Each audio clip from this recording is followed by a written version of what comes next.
अस्सलामु अलैकुम वरहमतुल्लाहि वबरकातुहू। आखिर किस तरह की औरतों लड़कियों पर जिन आशिक होते हैं, वो कौन से काम हैं जिनके करने से औरतों पर जिन हावी हो जाते हैं, उन पर आशिक हो जाते हैं। इसी सवाल का जवाब आज मैं आप लोगों को देने जा रहा हूँ, क्योंकि ये एक ऐसा सवाल है जिसका जवाब आप लोगों के लिए जानना इंतहाई ज़रूरी है। क्योंकि हमारे मुआशरे में तरह तरह की बातें कही जाती हैं, ऐसा कर लोगे तो जिन आ जाता है, असर हो जाता है ना, हवा का चक्कर हो जाता है। जैसे कि कहा जाता है कि मगरिब के बाद जो है ना छत पर नहीं जाना चाहिए, अरे परफ्यूम नहीं लगाना चाहिए, अरे इत्र वगैरह मत लगाओ, क्या होगा, जिन आ जाएगा, असर हो जाएगा, है ना। और भी बहुत सारी बातें हैं तरह तरह की। इसीलिए इस सवाल का जवाब आप लोगों के लिए जानना इंतहाई ज़रूरी है। अच्छा, ये औरतों पर ही क्यों मसला मैं बोल रहा हूँ, उसकी बड़ी वजह यह है कि औरतें जो है ना बातों में जल्दी आ जाती हैं। ईमानी एतबार से भी औरतें, हमारे माशरे की आजकल की जो औरतें हैं वो ज़्यादा कमज़ोर होती हैं। कोई भी ज़रा कुछ बात बोल दे, कोई परेशानी है वो दूर नहीं हो रही है, कोई प्रॉब्लम है उसका सॉल्यूशन नज़र नहीं आ रहा है, कोई बीमारी है तो वो बीमारी ठीक होने का नाम नहीं ले रही है, और भी 4-6 लोगों ने कुछ बोल दिया तो फ़ौरन माइंड में यही बैठता है कि यार ऐसा लग रहा है कि कुछ है मेरे ऊपर कुछ असर है। इसीलिए आपने देखा होगा कि मर्दों के मुकाबले औरतों की तादाद जो है ना वो बाबाओं के पास, तांत्रिकों के पास, मज़ारों पर, कुफ्र और शिर्क की जितनी भी चीज़ें हैं वहाँ पर औरतों की तादाद आपको ज़्यादा देखने को मिलेगी मर्दों के मुकाबले में। क्योंकि औरतों के अंदर इस सिलसिले में सब्र की बहुत कमी पाई जाती है और माइंड उनका बहुत जल्दी से घुमा दिया जाता है। जहाँ 4 औरतों ने कुछ बोला, अच्छा तबीयत ठीक नहीं हो रही तुम्हारी, अरे कहीं तुम ऐसा तो नहीं है बाल खोलकर छत पर गई हो, तो कभी ना कभी ज़िंदगी में आदमी ऐसा होता है कि कभी चला ही जाता है छत पर। अरे तुमने कहीं ऐसा तो नहीं है रात के वक्त में खुशबू लगा के कहीं तुम चली गई हो। तो किसी गार्डन में आप प्रोग्राम अटेंड करने गई होगी तो माइंड वहीं पहुंचेगा, अच्छा मैं गार्डन में उस कोने में गई थी, शायद तभी से मेरी तबीयत ख़राब हुई है। और अंदर अंदर बहुत सारे लिंक्स जोड़ दिए जाएंगे और उन लिंक जोड़ने की बुनियाद पर आप खुद में ये सोच लोगी कि हाँ आपके ऊपर कुछ है। और जब आपने ये सोच लिया कि आपके ऊपर कुछ है तो फिर बहुत सारी चीज़ें आपको ऐसी फील होना शुरू हो जाएंगी कि आपको लगेगा वाकई में मेरे ऊपर कुछ है। इसीलिए फिर क्या होता है कि औरतों की तादाद मर्दों के मुकाबले ऐसी चीज़ों में आपको ज़्यादा देखने को मिलेगी। अब मैं जो आपको बताने जा रहा हूँ कि किन औरतों पर जिन आशिक होते हैं, किन औरतों पर जिन हावी हो जाते हैं, तो पहली चीज़ यही है। कौन सी है पहली चीज़? यही वाली कि जब आपके सामने कोई प्रॉब्लम आई, जब आपके सामने कोई चीज़ आई तो आप फ़ौरन जो है तावीज़ गंडे की तरफ चली जाती हो, बाबाओं की तरफ चली जाती हो, मज़ारों पर चली जाती हो। और बाज़ दफ़ा अक्सर ऐसा देखने को मिलता है कि शौहर को पता भी नहीं होता है। औरतें आपस में ही जो है ना एक एक करके बाबा का पता देती हैं, देखो मैं तो वहाँ गई थी, अच्छा मुझे भी लेके चलो।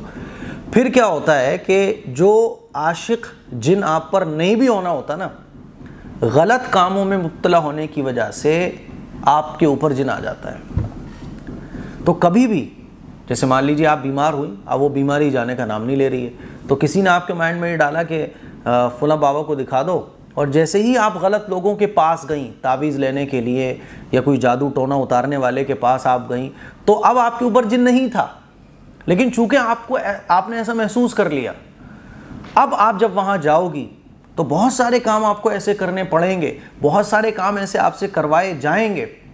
क्योंकि एक बात याद रखो, शैतान जो होता है ना वो इंसानों को ग़ुलाम कभी नहीं बनता, बल्कि इंसान शैतान का ग़ुलाम बन जाता है।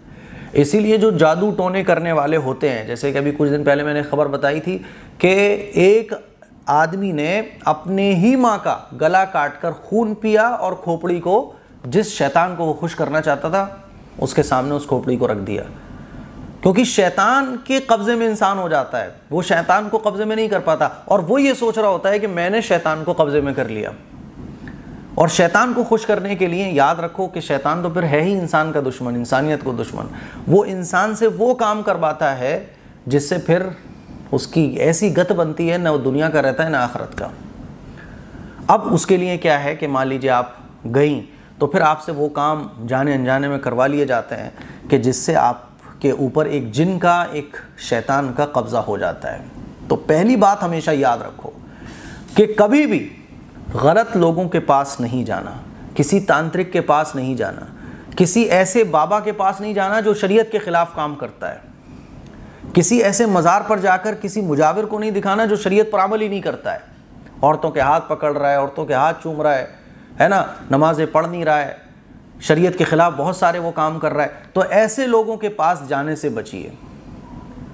आप ये समझ लें कि जितने भी जिन औरतों पर आशिक होते हैं वो इन्हीं बाबाओं और तांत्रिकों के पास जाने से होते हैं। ये सबसे बड़ी वजह है।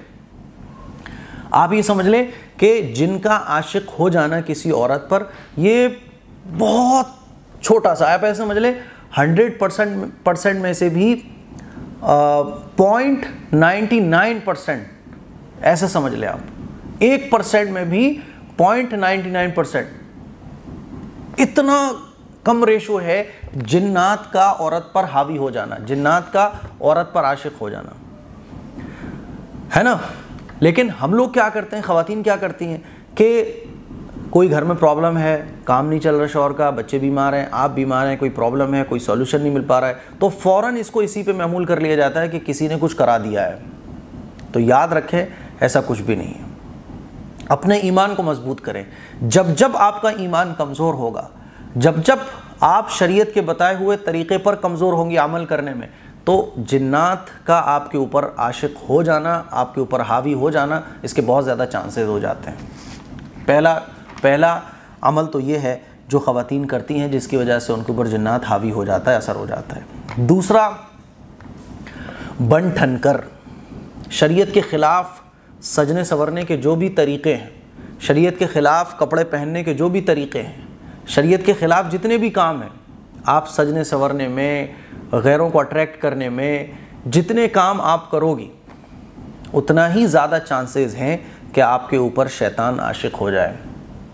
अब आप कहोगे कि मुफ्ती साहब, एक्टर और एक्ट्रेस जो होती हैं और इतनी गैर मुस्लिम औरतें हैं, फैशन डिज़ाइनर हैं, मॉडल्स हैं, वो तो ऐसे ऐसे कहाँ चली जाती हैं। तो मैंने अभी क्या बताया था इससे पहले कि ये बहुत मामूली सी इसकी तादाद है। 100% में से भी 1% का आप 0.99 ले लो, इतने कम मामलात हैं, क्योंकि अल्लाह ताला ने जिन्नातों की दुनिया और बनाई है, इंसानों की दुनिया और है।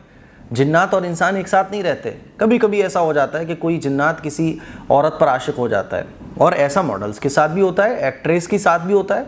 आपको नहीं मालूम कितनी ऐसी न्यूज़ है, जब आप गूगल पर पढ़ोगे कि किसी एक्ट्रेस ने अचानक से डिप्रेशन में आके सुसाइड कर लिया, या अपनी उस जॉब से रिज़ाइन दे दिया और वो कुछ और करने लगी, वो डिप्रेशन में चली गई, वो पागल सी हो गई, वो दीवानी सी हो गई।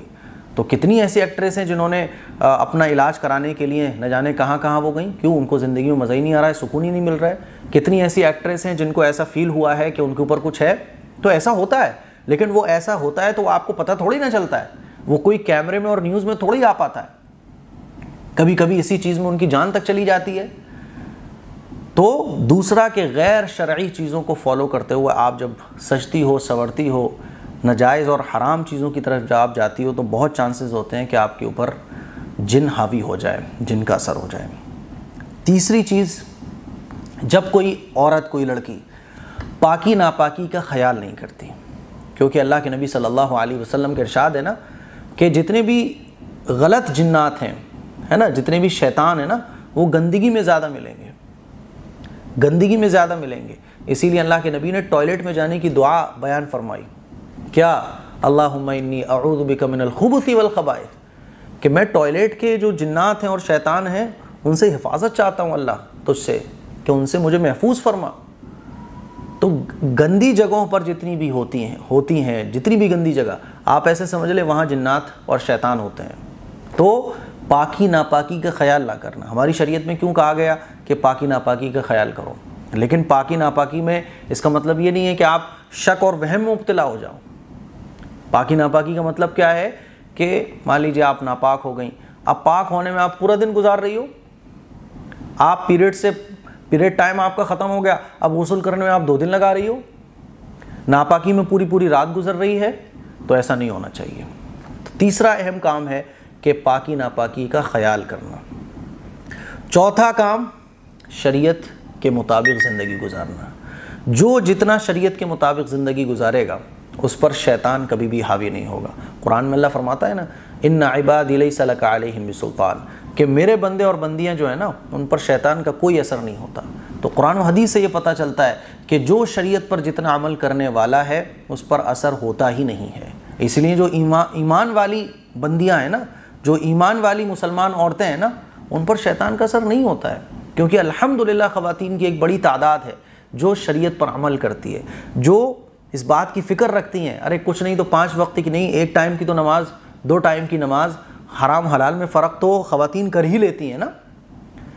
तो अल्हम्दुलिल्लाह हमारी एक मुस्लिम ख़वातीन की एक बड़ी तादाद है जिन पे शैतान का कोई असर नहीं हो सकता। लेकिन पहले वाली सूरत पेश आ जाती है कि जहाँ कुछ ऐसा फ़ील हुआ तो हम इधर से उधर गलत ट्रैक पे चले जाते हैं, जहाँ से बड़े चांसेस इस बात के हो जाते हैं कि हमारे ऊपर कोई शैतान, कोई असर हो जाए। इसीलिए मेरी इन बातों पर अमल कीजिए। और मोस्ट इम्पॉर्टेंट बात कि आप अपना ईमान मजबूत बनाइए। बीमारी अगर ठीक नहीं हो रही है, कुरान पढ़कर अल्लाह से दुआ कीजिए, दुआएं मांगिए, है ना। किसी भी गलत ट्रैक पर जाने की आपको ज़रूरत नहीं है, कोई भी गलत ट्रैक पर, नमाज से बढ़कर कुछ नहीं, दुआओं से बढ़कर कुछ नहीं, सूरह बकरा से बढ़कर कुछ नहीं। ईमान आप मजबूत रखोगे ना तो शैतान क्या है, शैतान के भी थप्पड़ लगा दोगी तो उसके जबड़े बाहर आ जाएंगे। इस तरह का ईमान आपका होना चाहिए। डर अपने अंदर से ख़त्म कीजिए आप। ये जो बिल्लियों को देख के डर, छिपकलियों को देख के डर, है ना, थोड़ा सा खून घर में कहीं दिख जाए तो डर, ये डर को अपने अंदर से निकालिए। जितना आपके अंदर अल्लाह का डर होगा उतना शैतान आपसे दूर भागेगा, और जितना आपके अंदर मखलूक का डर होगा उतना शैतान और जिन्नात जो है ना वो आपके करीब आने की कोशिश करेगा। मुझे उम्मीद है कि मेरी बातें जो है ना आपको समझ आई होंगी। इस क्लिप को शेयर करें। अस्सलामु अलैकुम वरहमतुल्लाहि वबरकातुहू।